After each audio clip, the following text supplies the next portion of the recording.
Hi, everyone. We'll get started in just another minute as more people sign in.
Okay, let's get started. Hi, everyone. Welcome and welcome back to Cafe Oleh. My name is Jay Rosen, and here at Cafe Oleh with Nefesh B'Nefesh, we go over the everyday Hebrew you need here in Israel to succeed. Whether that's reading and paying your bills, going grocery shopping and reading nutritional labels, keeping up with the news, striking up a conversation, job interviewing, dating, flirting, complaining, all the everyday things you do in your native language in your country of origin, but here in Israel in modern Hebrew.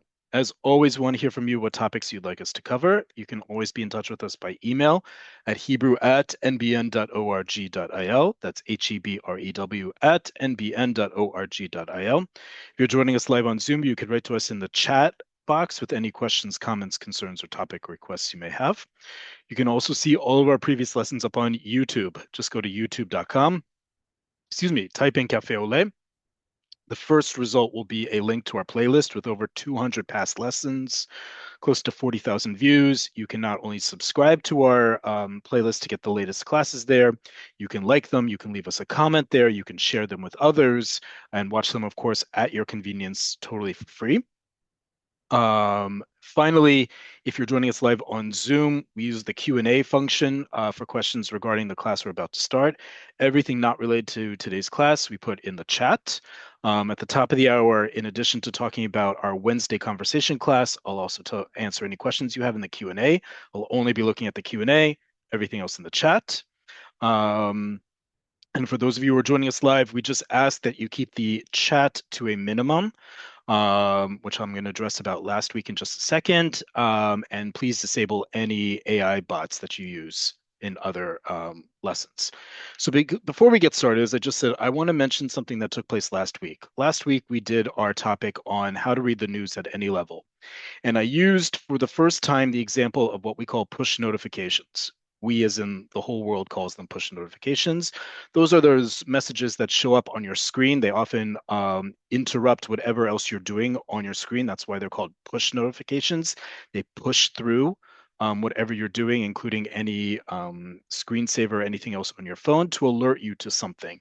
In the case of what we were talking about, because it was the news, we were talking about news notifications, right? So usually one line, maybe two line headlines that come in. And there was a lot of pushback in the chat, as I normally get when we do this topic, because I think it exposes a real sensitivity many of you have, and many Olim have in planning to move to Israel, which is I am used to doing a whole bunch of things, all the things I rattle off at the beginning of each and every class every week for the last many years, right? Reading the news, going grocery shopping, and reading nutritional labels. And now I'm moving to a country that even if I've been here multiple times, I didn't have to do those things because I was on vacation or I was part of a delegation. I wasn't living here full time. I didn't have to go grocery shopping. I didn't have to keep up with the local news because I don't keep up with local news, right? If I'm traveling to a vacation, I don't need to know traffic reports. I don't need to know local crime and economic reports because I'm on vacation. Well, when you make Aliyah, you're no longer on vacation. You're living here full time. And I illustrated this to Wednesday's conversation group, and I want to explain this to you very clearly as well. I looked up push notifications and I wanted to see because Israelis are some of the biggest users of the internet around the world for quite a long time. We not only develop it, we use it. So I want to see if there are any statistics on push notifications. 61, listen very carefully, folks, before you start writing in the chat. To me, to each other, just pause for a second. 61% of Israelis have noted in the last year of using push notifications to get their news source. Not 16, not 6%, not even half that number, 61%. Folks, there are very few things in this world that 61% of Israelis do. We don't agree on a lot of things, but 61% is a huge percentage that even if the words are difficult, even if it's frustrating, I don't know what's going on, Jay, and why'd you send that to me? Because now I'm getting all these notifications. You at least need to know about it. You decide what you want to do with it, just like all of our classes. I'm not telling you to be entirely fluent in Hebrew because it's not going to be overnight. It's not going to be even through our classes. You're going to need to study more, whether it's through our material in addition to others. But if 61% of any population that you've chosen to move to is doing something, that's a good signal. You need to know what that's about. So in me sharing what 61% of Israelis are doing, I'm at least exposing you to something that chances are your ulpan, your day school, your university, your yeshiva, whatever else you're learning in Hebrew is not going to share that with you. That's our difference here at Cafe Oleh. It's not only user generated, it's preparing you for literal everyday life in Israel. For example, what 61% of Israelis do in their everyday basis. So I know it's hard. It's going to be hard. Moving to another country, no matter how many times you've been here before, is going to be hard, full stop. That's why this class is here to expose these things to you that you may not know and you probably wouldn't know otherwise. We're very humble about that, but there's a reason why there's 232 of you on this call. We are the world's largest Hebrew class for a reason. We're providing you also with Israel life hacks, such as push notifications. With that, let's get started with today's class. Today's class is an annual tradition of mine. I think it's incredibly important when we talk about Israel and the world. And Israel and some of its very old traditions, not just as Israeli society, but as Jews. And that is music. Music is an integral part of what it means to be a Jew, what it means to be an Israeli. We use it all the time. And music, among many things, has become one of Israel's most invaluable soft powers in the world. What do I mean by that? We talk about hard power and soft power in international politics and international relations. Hard politics or hard power is often when we talk about hard diplomacy, meaning actual diplomats, ministries of foreign affairs or state departments or negotiations or treaties, things that happen on an official level. Soft power, soft diplomacy is the stuff that happens every other day. We often call it public diplomacy or cultural diplomacy. It's something I've engaged in for many years. I think is incredibly important because it's the everyday stuff. For example, Thailand has its soft power in the form of food. How many places do you know in your town or nearby your town or that you've been to that has a Thai restaurant? Would you know, if you didn't know this story, and it's a great story, by the way, that the Thai Foreign Ministry decades ago realized the power of food to tell the story of Thailand and to engage people, not only to create friendly relations, to go on vacation to Thailand, to have favorable reviews of Thailand, to promote Thai food around the world, which is one of the reasons why you see Thai restaurants everywhere, even though it has no relation to the actual population of Thais living around the world. Think of Sweden and Scandinavia in terms of design. How many regularly go to IKEA? If you live in Israel, we love IKEA. But design in general and the Scandinavian countries go hand in hand. Israel has a lot of forms of soft power. One of them is music, because we have always been a musical people. We've used music all these years, forming the state of Israel through what we call Shira Betzibur, collective sing-alongs, whether it was at a kibbutz or in a town or in a city, to reality shows that we use today, to the big one that takes place this week, Eurovision. Those of you who don't know Eurovision, it is a contest that has been around since the 1950s. The idea was to promote the relations among the European countries, specifically the members of the European Broadcasting Union, by having a singing contest, right? Each country would pick a representative to promote a new song. Up until the late 1990s, you had to do it in the song of the language of your country, right? There were some requirements that still are into this place. 3 minutes, no longer than 3 minutes, no more than six people on the stage. You had to sing it live. There used to be a live orchestra. Now it's a playback, but you have to sing it live, right? Now you can sing in any language you want, but it used to be in your own country. And this was a means of promoting soft power, right? A country would sing in its own national language any kind of song it wanted, pop, ballad, rock, dance, whatever it may be. And everyone who's a part of the European Broadcasting Union would watch this live and would have a contest. Who had the best song that year, right? Some of these songs became incredibly popular. Probably a lot of you know the songs and you don't even know it. Or you think, oh, Eurovision, I never watch that. It's too campy or kitschy, or it's not my type of thing. How many of you knew the song that we call Volare, which is not the actual name of the song, was a Eurovision entry? How many of you knew that ABBA, the famous Swedish pop band, got its start in Eurovision? Eurovision is a major force of soft power in the world. It promotes a lot of people who otherwise wouldn't get on a large platform, and especially for Israel. Israel is a member of the European Broadcasting Union for a couple reasons. One, it's a paying member.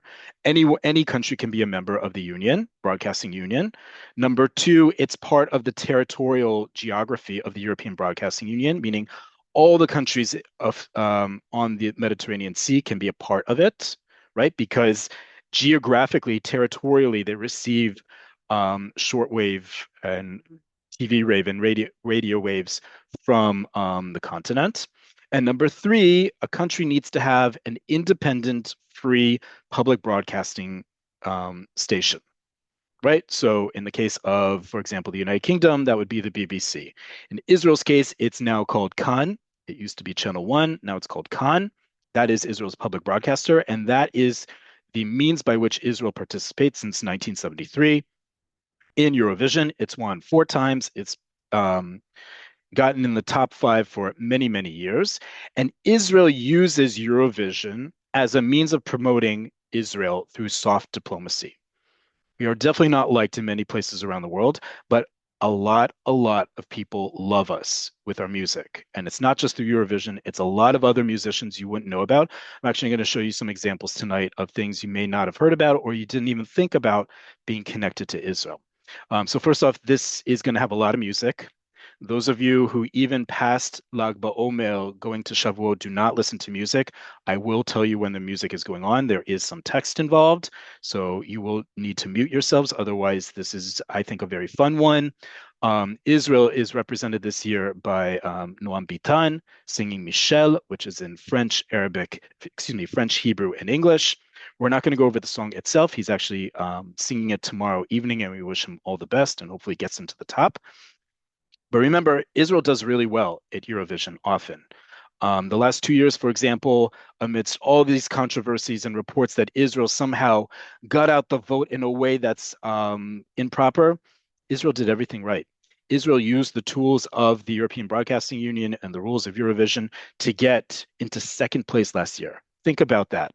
all the European countries that supposedly hate Israel, right? And those populations. And we won second place overall, and we won the top, if not close to the top, of the televote, meaning civilians, everyday citizens in Europe watching it and phoning in. And people will say, well, that was due to a lot of Americans phoning in from the rest of the world, which is one of the votes. That doesn't explain, folks, why Ireland and Spain and a whole bunch of other countries, those two which, by the way, are boycotting Israel this year and not participating, gave Israel their top votes. So there's clearly something going on with Israel, music, culture, identity. Let's look into some of that. First, I'm going to show you an example from the 1970s that is actually not um, Eurovision, but I want to share with you the power of music and how important it is. And for those of you who either are coming from an older generation or have a little bit of history of this, you will know the popularity of Israel and Jewish communities around the world. For example, in this commercial, in the up until about 30 or so years ago, there was a cafe and performance space in Greenwich Village in New York City called the Finjan. Finjan in Arabic is the pot that you use to make Arabic coffee, Turkish coffee for some. And it was a very popular venue for a lot of famous musicians, including the house band, which was Israeli. And people came from around the world, including international musicians, to listen and play and jam with them. And in turn, many famous Israeli and Jewish songs were covered by some of the biggest artists in the world.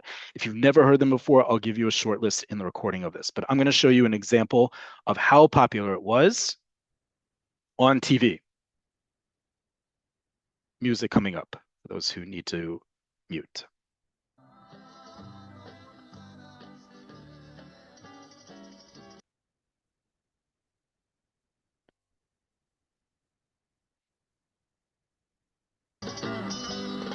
This is the sound of the Finjan, America's most dynamic Israeli group.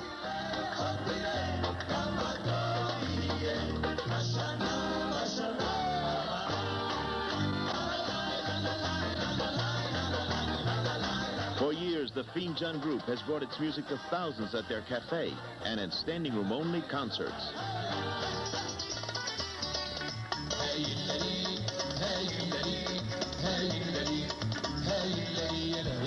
Now these exciting rhythms come to you in a brand new television album, Songs of Israel and Other Places. You'll sing along with the Finjan group, and you'll dance along too.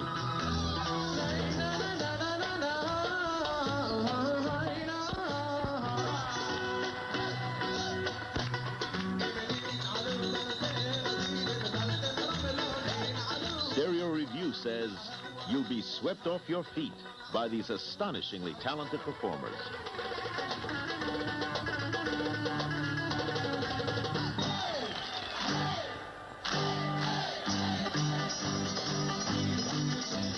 This is a special limited offer. The Finjan Group and their brand new 2-record television album. Order it now and enjoy a sensational Finjan party in your own home.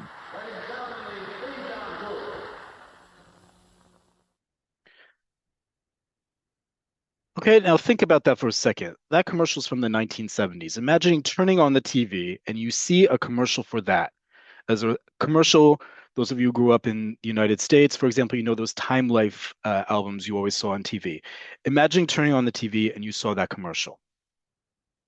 Imagine being a Jew and turning on that commercial and hearing not only Israelis, but hearing songs you've never heard before because they weren't part of your family's tradition, because they're not from Eastern Europe. And all of a sudden it's on TV and everyone in the whole country can now order it. Think how powerful that statement is. Okay?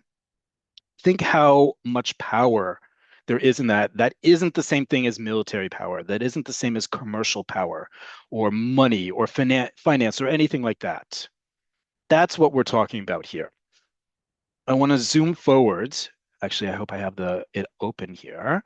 And I want to share with you one of the songs that was played during that. I'm going to zoom forward a bit in time, but it'll make sense. as I'm sharing it. See if I can find it. I hope I opened it up.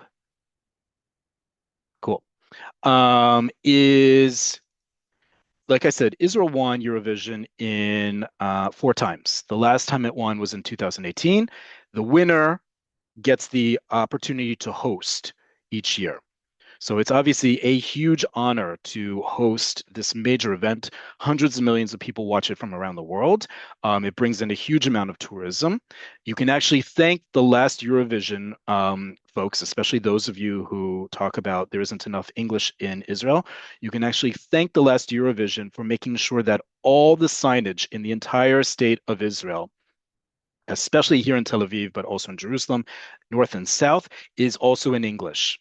That you can now go to a bus station, a rail station, subway station, light rail station, and on the bus itself, on the train itself, everything is in Hebrew, Arabic, and English. You can thank Eurovision. Eurovision forced Israel to modernize itself and realize if we're really going to be on the map, it's a very common term we say in Hebrew, shanachnu ala mapa, we need to be international, meaning we need to have exposure that the rest of the world can access. So that's an example. I want to fast forward what I just shared with you to when Israel last hosted Eurovision, which was in 2019. And I'm going to share with you the opening of the grand finale.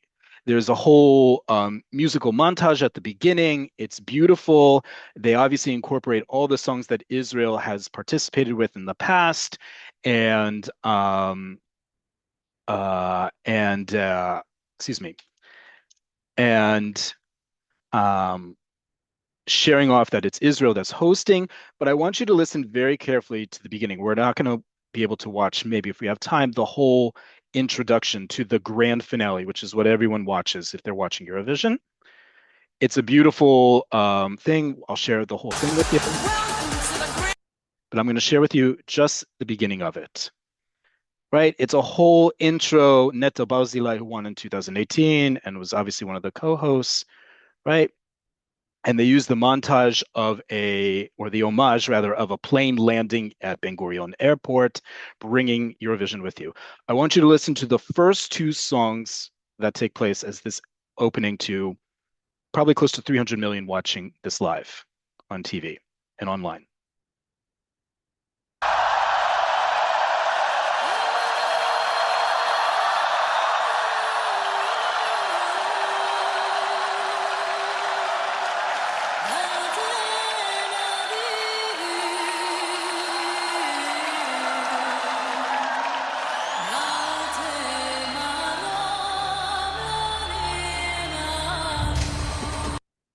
If you didn't recognize that song was just heard in the Finjan commercial 30 years later.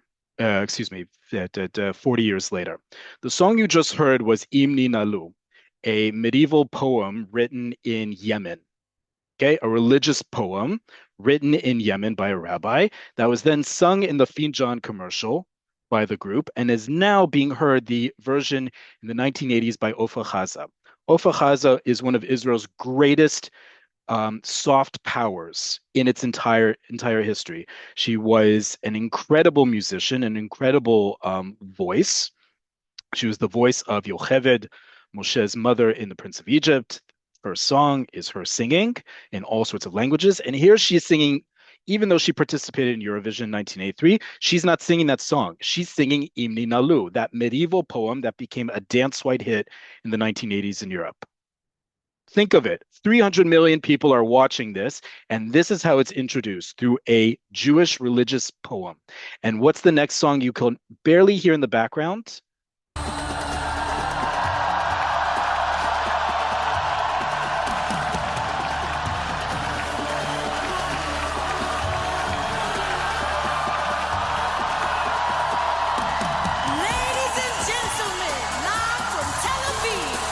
Did you hear it? It was only a little bit. It was hard to hear with all the crowd screaming. It was Hava Nagila, right? That song that we associate with Jews, but it was actually born out of the early Zionist movement, turn of the 20th century.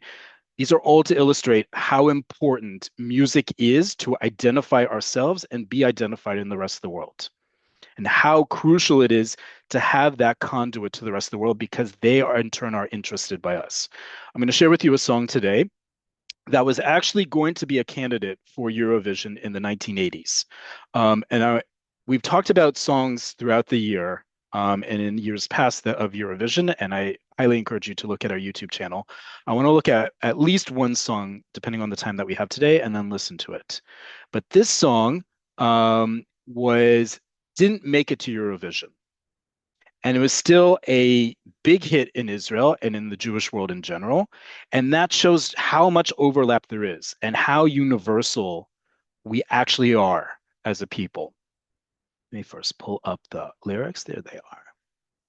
So this song was proposed to be performed at Eurovision in the 1980s. And it was given to the woman who first represented Israel in Eurovision, whose name is Ilanit. Ilanit was already a very popular singer in Israel. She was the very first representative of Israel in 1973 to Eurovision. She then performed again in 1970 later on. Um, and she turned it down because she wanted to give other people the chance to sing. But this song was going to be Israel's representative. It always has to be a new song for each year that a country represents.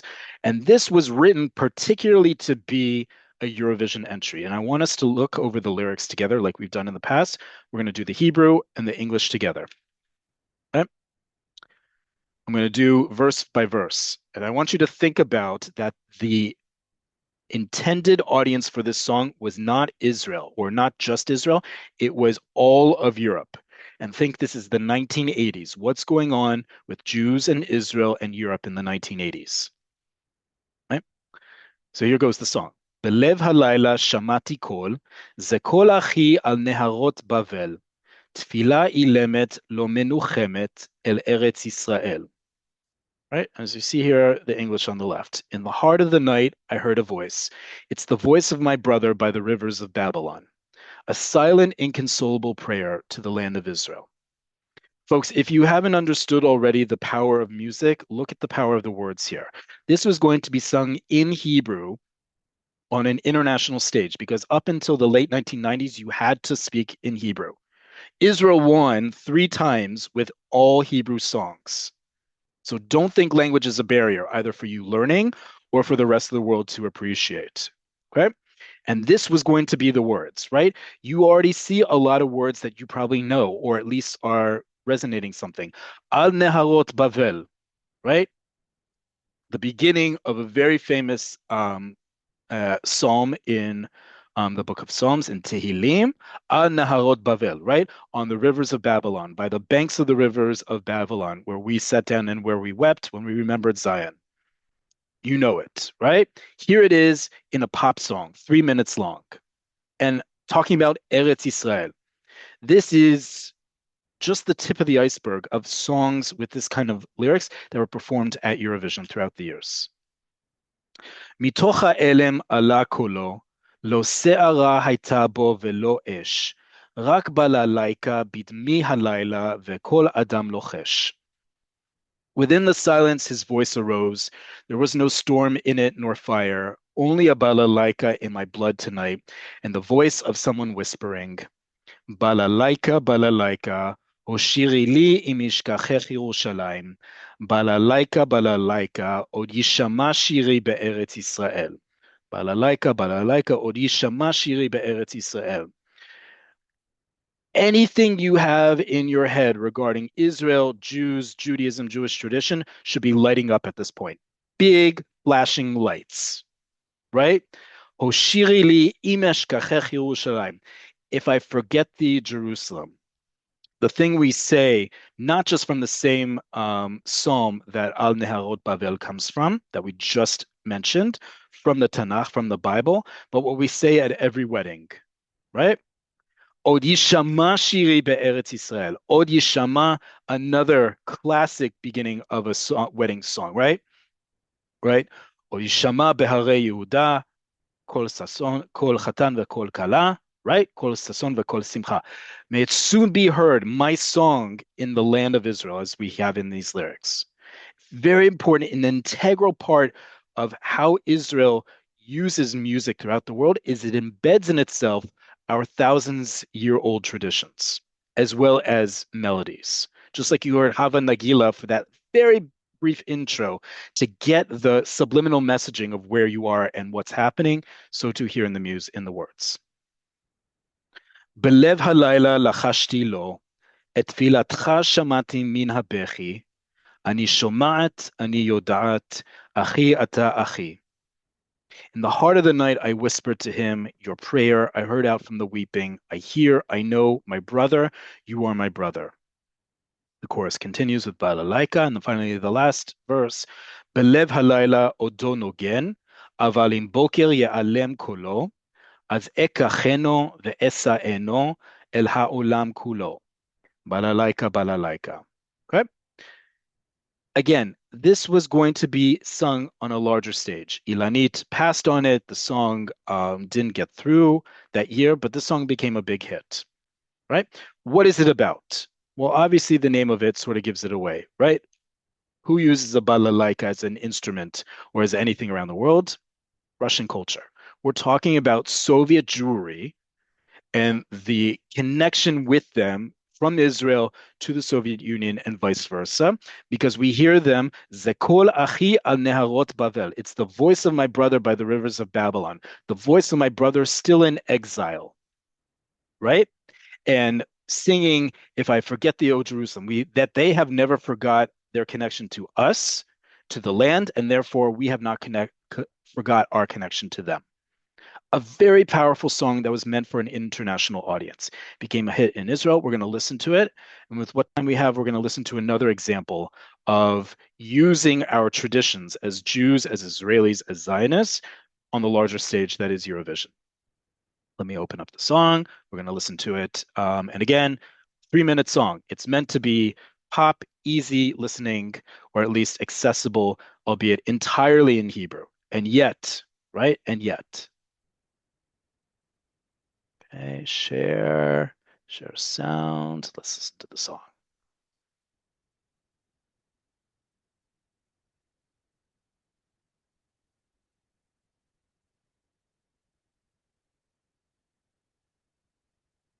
Sorry.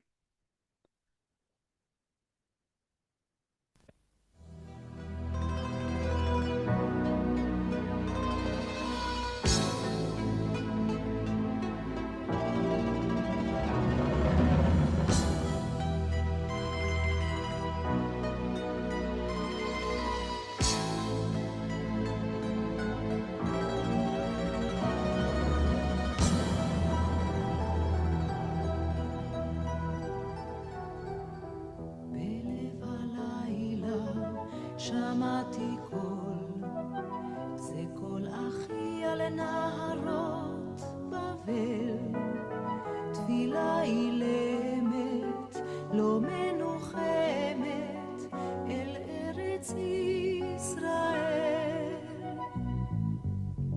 מתוך האלם על הקולו, לא שערה הייתה בו ולא אש, רק בלילה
כן, אבל אם בוקר ייעלם קולו, אז אקחנו ואסענו אל העולם כולו.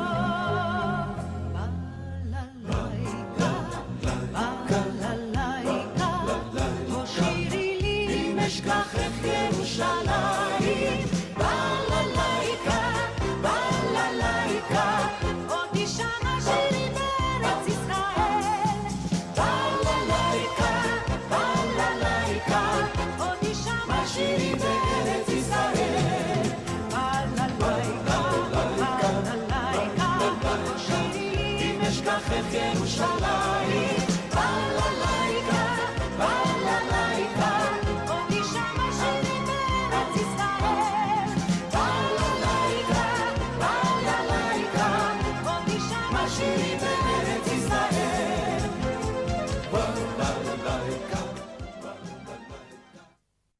Okay. Of course, you'll forgive staging, and certainly the outfit is the 1980s in Israel.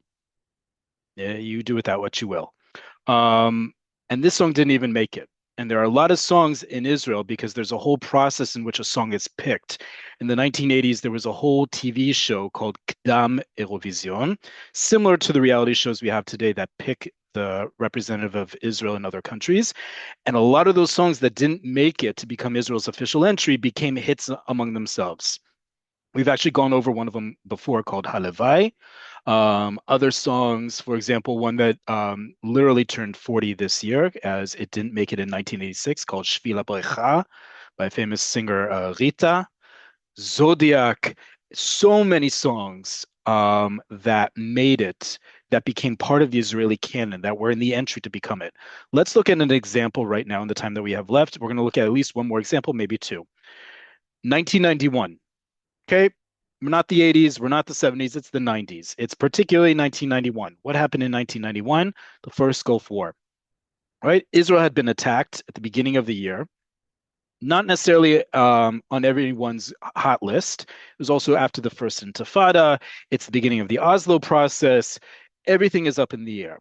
Israel comes in with this entry, and I want you to guess, if you don't know the this entry yet, we're going to look over the lyrics. I want you to think to yourself. Again, the song was sung in Hebrew because those were the rules at the time. This song, what place this song came in the final? Let me open it up. We're going to quickly look at the lyrics together. You're going to get a copy of, by the way, the lyrics to all the songs we go over, all the links to all the songs we've gone over, and even more. And I'll talk about what Wednesday's class is going to look like in just a minute. But we're going to look at 1991, Israel's entry. And there it is. Share. Great. Great. Okay. Israel's entry in 1991 was called Kan. Kan is obviously the name of Israel's public broadcaster, but it's also the word for here, Here. It's synonymous with Hine and Kol, but Kan is the name of the song, right? Lyrics, Hebrew, English transliteration. Again, world stage, 1991. This song is being sung in Hebrew to an audience of Europeans and people around the world. כאן ביתי פה אני נולדתי, במישור אשר על שפת הים. כאן החברים איתם גדלתי, ואין לי שום מקום אחר בעולם. Here is the house in which I was born, on the plain which is on the coast. Here are the friends with whom I grew up, and I have no other place in the world. כאן ביתי פה אני שיחקתי, בשפלה אשר על גב ההר, כאן מן הבאר שתיתי מים, ושתלתי דשא במדבר. Here's my house in which I played, on the lowlands next to the mountain. Here from the well I drank water, and I planted grass in the desert. If it's not clear to you, this is not just any other country singing just about any song about their upbringing. Think about the context, folks. It's Israelis singing about Eretz Israel, about the land of Israel, right? And then here comes the chorus. כאן נולדתי, כאן נולדו לי ילדיי, כאן בניתי את ביתי בשתי ידיי. כאן גם אתה איתי, וכאן כל אלף ידידיי, ואחרי שנים 2000 סוף לנדודיי. Here I was born, and my children were born to me. Here I built my house with my 2 hands. Here you're also with me, and here are all 1,000 of my friends. And after 2,000 years, an end to my wanderings. All you got to do, folks, is focus on this one line. Being sung on the stage, it's 1991. It was sung in Rome because Italy won the previous year. And here they're singing in Hebrew, Ve'achrei shanim alpaim sof lindudai, only steps away from the Arch of Titus, the famous picture, the famous etching of the Romans marching away from Jerusalem with the treasures of the temple. And what are they singing on the biggest global stage of all culture in the world? Ve'achrei shanim alpaim sof lindudai. Keeps going. כאן את כל שיריי אני ניגנתי, והלכתי במסע לילי, כאן בנעוריי אני הגנתי, על חלקת האלוה שלי. Here I played all my songs and went on a night journey. Here in my youth I defended the land of my God. Chorus continues. Last chorus. כאן את שולחני אני ערכתי, פת של לחם פרח רענן, דלת לשכנים אני פתחתי, ומי שבא נאמר לו אהלן. Here I set my table, a piece of bread of fresh flour, a door to the neighbors I opened, and whomever comes, we say to them, Ahlan. Ahlan, we've talked about before, is slang from Arabic meaning, hey, hi, right? So it's not just talking about our connection, it's talking about our future, right? Delet la shchenim ani patachti. We're not talking about shchenim in Europe, folks. We're talking about shchenim here in the Middle East. U'mi sheba nomar lo ahlan. We'll say in their language, hey. Okay? Again, power of words, power of music.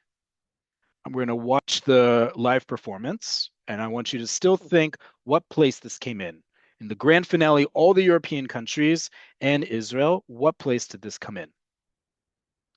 Up. Go. Let's pull up the music video.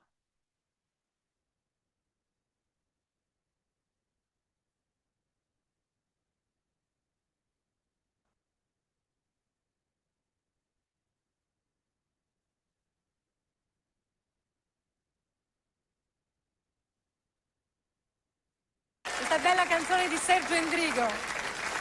Per Israele, il duo Daz in Cannes. Dirige l'orchestra il maestro Kobi Osrat.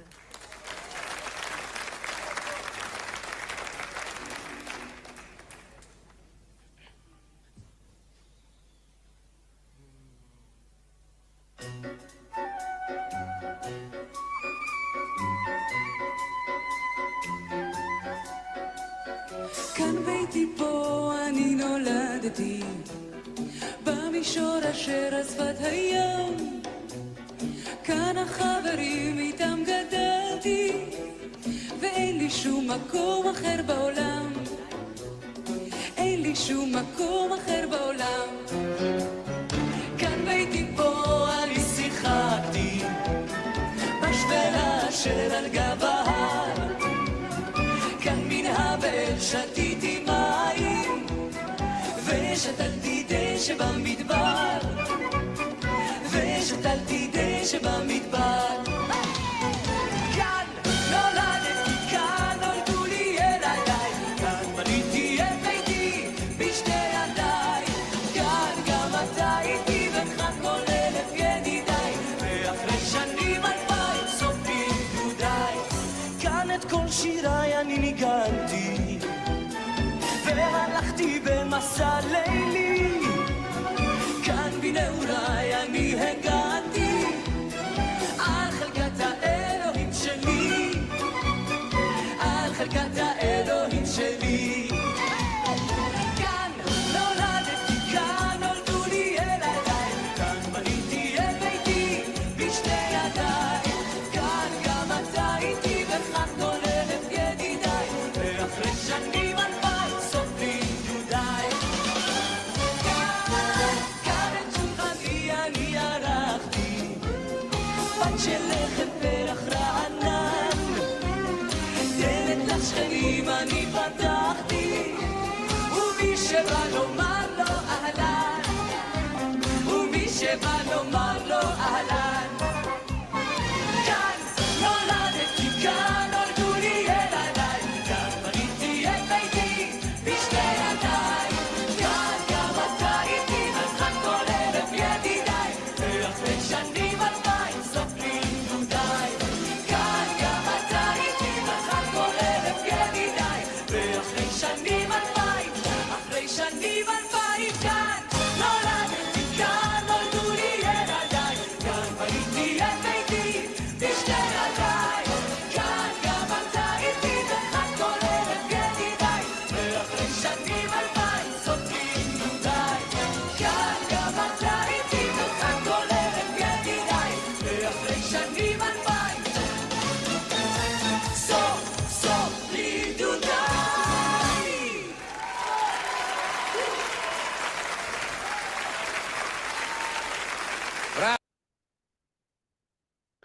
That song came in third place.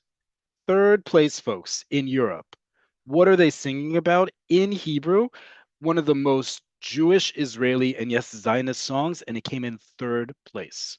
That's the power of music. That's the power of Eurovision. That's why Israel is so insistent on being a part of it. That regardless of what even Israelis think about our own country, our own fellow citizens, certainly our government, how important it is to be on this stage because we are able to express ourselves in ways we otherwise aren't necessarily heard.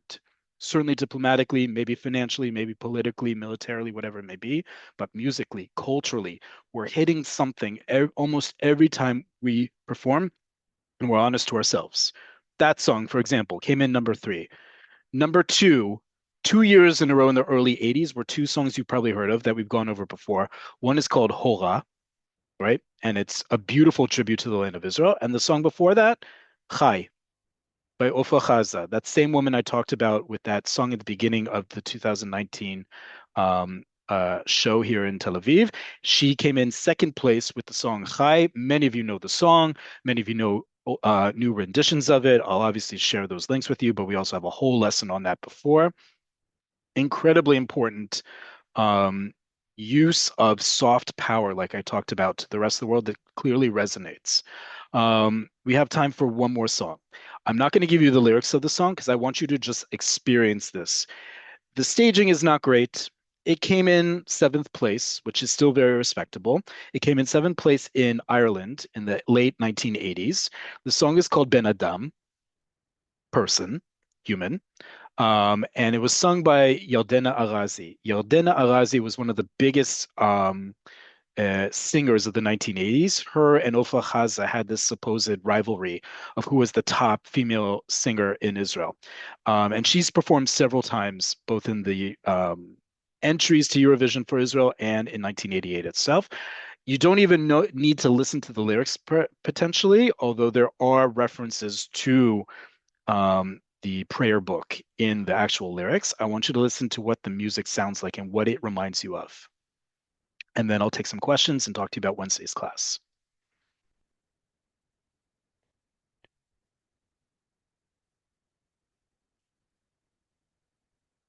Let me get out. Okay, no, just 1 second. Let me pull that up. There we go.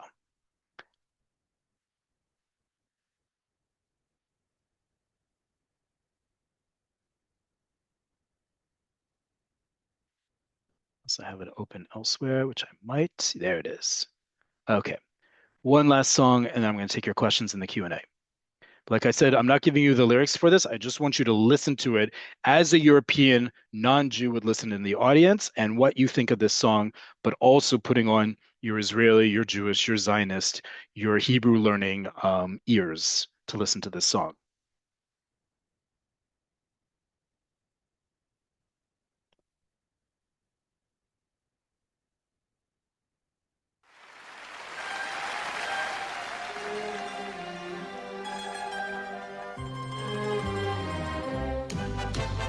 בן האדם הוא רק בשר ודם, אבק פורח במדבר.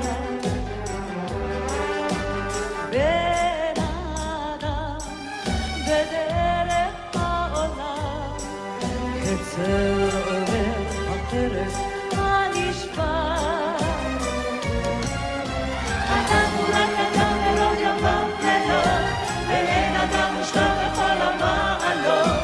אז תן לו לחלום ותן לו נשימה, תן לשם, תן לחם, תן לילד נחמה. אל תפקיד ידך עליו ותן טיפה, ואל תתון אותו תמיד לכף חובה. כי אדם הוא אדם, הוא אדם, הוא רק אדם. בן האדם לאור וכבר נרדם, ימיו קצרים סופם עצוב. בן האדם אורח בעולם, ולעפר ישוב. אדם רוב יומם ולילות, ואין אדם מושלם בכל המעלות. אז תן לו לחלום ותן לו נשימה, תן לשם, תן לחם, תן לירד נחמה. תקפיד ידך עליו ותן תקווה, ואל תדון אותו תמיד בכבודו, כי אדם הוא אדם, הוא אדם, הוא רק אדם. הוא לא ילמד לבך, הוא שופע מאליו, הוא לא יודע שיומו נער, כי אדם הוא רק אדם ורוב ימיו לילות, ואין אדם מושלם בכל המעלות. אז תן לו לחלום ותן לו נשימה, תן לשם, תן לחם, תן לירד נחמה. תקפיד ידך עליו ותן תקווה, ואל תדון אותו תמיד בכבודו, כי אדם הוא אדם, הוא אדם, הוא רק אדם. אדם הוא רק אדם ורוב ימיו לילות, ואין אדם מושלם בכל המעלות. אז תן לו לחלום ותן לו נשימה, תן לשם, תן לחם, תן לירד נחמה. תקפיד ידך עליו ותן תקווה, ואל תדון אותו תמיד בכבודו, כי אדם הוא אדם, הוא אדם, הוא רק אדם.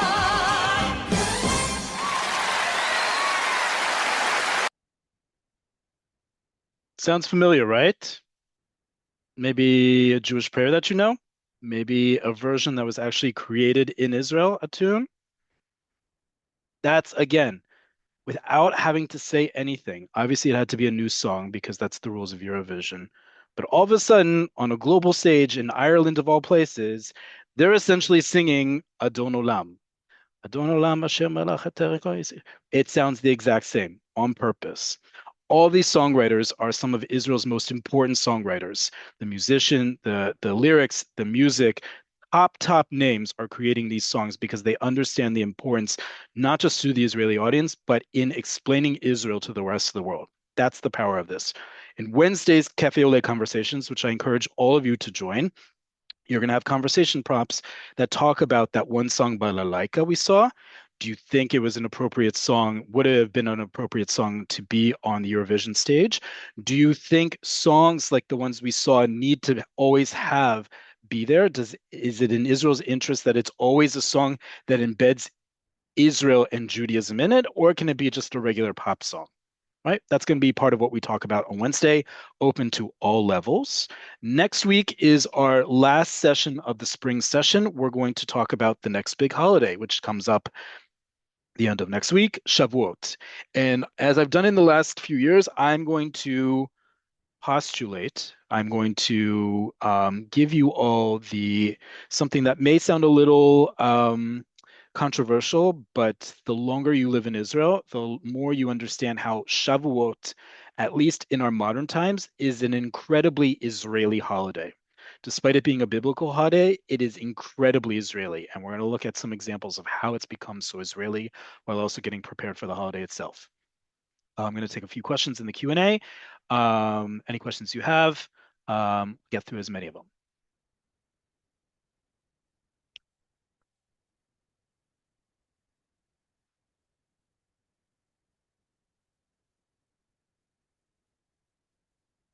Can you spell the medieval Yemenite song in Hebrew for us? You can look it up. Look up Ofra Chaza. Her name is Ofra Chaza, Ofra Haza. It's her top hit. It's called Im Nin Alu. You can even do it phonetically, but you'll find it. Do you know how to vote in Eurovision as an American and as Israeli? I promise you, if you're on social media in the next few days, you will be bombarded with how to do it, whether you're in United States or elsewhere in the world, which is called the rest of the world vote, or you can't vote as an Israeli for your own country, but if you are abroad elsewhere, you can vote for Israel. All of that will be released if we get it in the next little bit while we upload the recording of this lesson to YouTube. We'll definitely share that as well.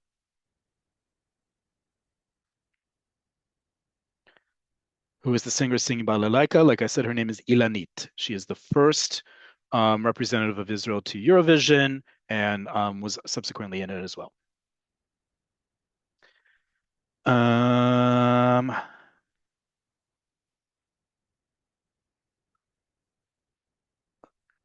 and um,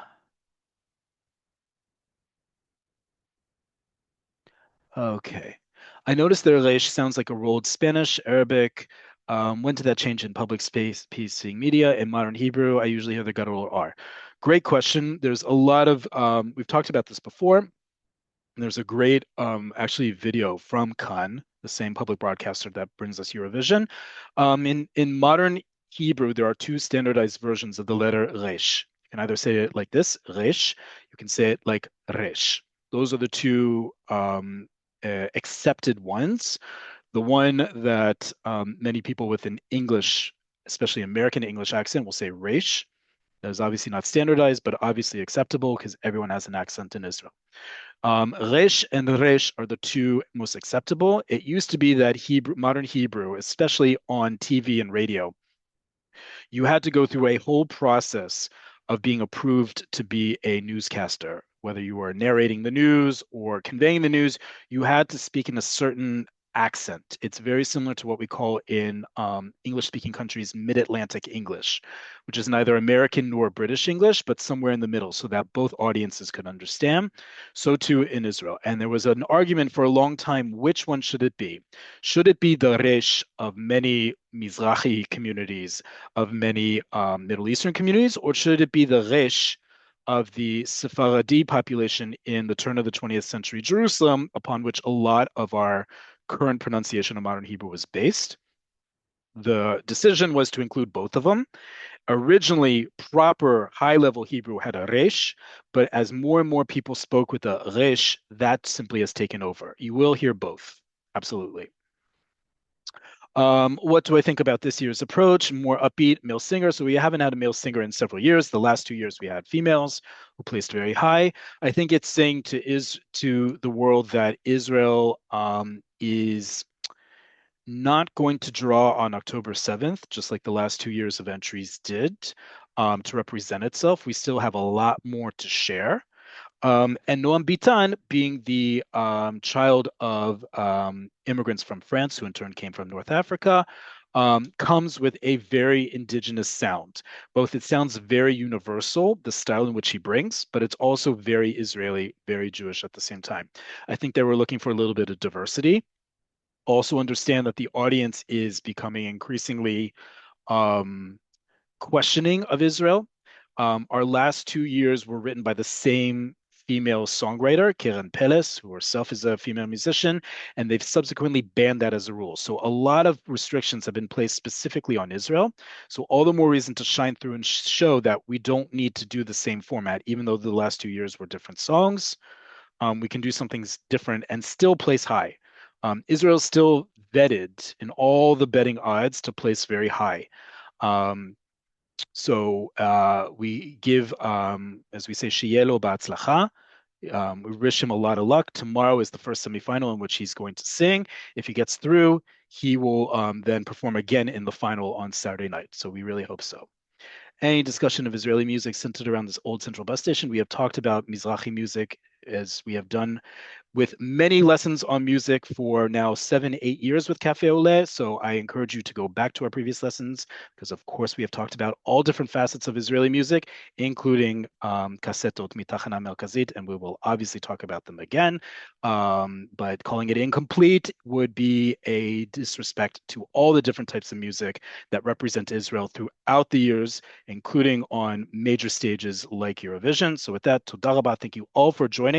This recording will be up on YouTube in the next day or two. Wednesday, we're going to talk more about Israel using music as soft power in the world, as well as what it says about Israeli society. I do hope you'll join us. In the meantime, toda rabah ve'litrot. Take care.